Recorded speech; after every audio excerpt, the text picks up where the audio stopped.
Hi guys, it's McKenna. I'm going to be talking to you guys about sleep disorders today. I also want to point out that I put my email on this slide, so if you guys have any questions, feel free to email me. Okay, so our first sleep disorder is going to be night terrors. So this is a pretty rare disorder, and it's going to be most common in kids. It's a state of panic and N3 deep sleep. This is actually the reason that it's going to be most common in kids. So they are gonna actually be spending the most time in deep sleep. So that's why they would have more night terrors. So a night terror is going to look like someone, they could be sitting up, they could be screaming, they could be yelling things, but if you wake them up, they're not going to remember anything that happened. So this differs from a nightmare. That's a pretty key point here. So nightmares occur in REM sleep. They are basically just a scary dream, and usually you can remember them if you wake up. So that's where they kind of differ from night terrors. Okay, our next sleeping disorder is going to be sleepwalking. Sleepwalking and night terrors actually have a pretty decent amount in common. To start, they both occur in N3 deep sleep. Once again, it's going to be more common in children, and it's going to be more common in boys. Um, Sleepwalking is going to basically be someone still being asleep, but they can get up, they can do complex tasks like make a sandwich, clean, anything like that. And once again, like a night terror, they're not going to be able to recall this the next morning. Next disorder is insomnia. So basically, insomnia is the inability to fall asleep, stay asleep, or get good quality of sleep. So I put this guy here who's looking like he could use a good night's rest. Um, but yeah, those are basically all of the things that happen if you suffer from insomnia.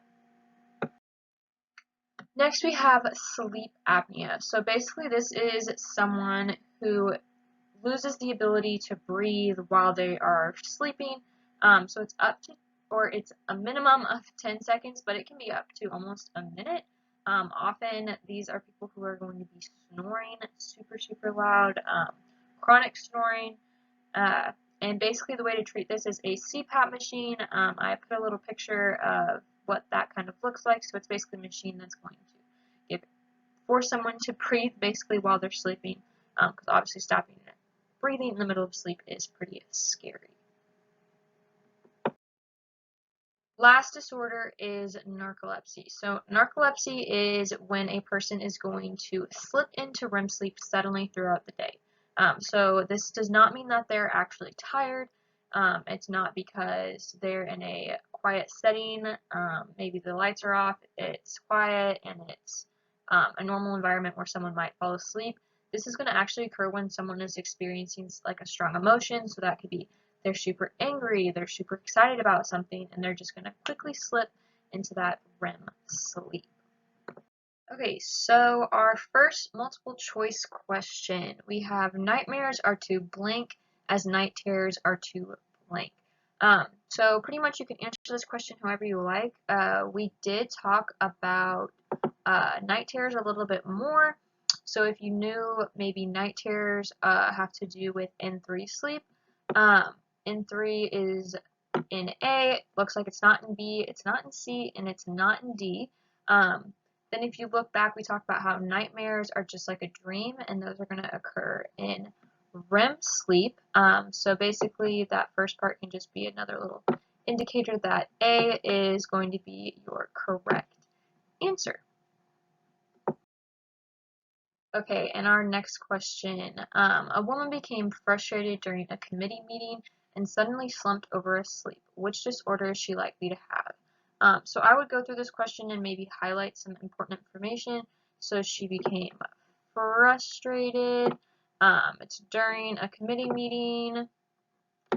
Suddenly slumped over. So she slumped over asleep, and key word here is going to be suddenly. So we talked about insomnia. That's going to be the ability to stay asleep, get good quality of sleep. That doesn't really have anything to do with this. Sleepwalking, it doesn't say anything about her getting up and moving around. Narcolepsy, we did talk about the fact that someone is going to suddenly slump over during the day. and that a strong emotion like being frustrated could be the indicator of why they're doing that. If you wanted to look at D, sleep apnea, this has nothing to do with someone snoring really loud, stopping breathing. So the correct answer here is going to be C, narcolepsy. So that is all that I have for you guys. Like I said in the beginning, my email is on that first slide. So if you have any questions, feel free to reach out to me. Good luck on your guys' 4th exam.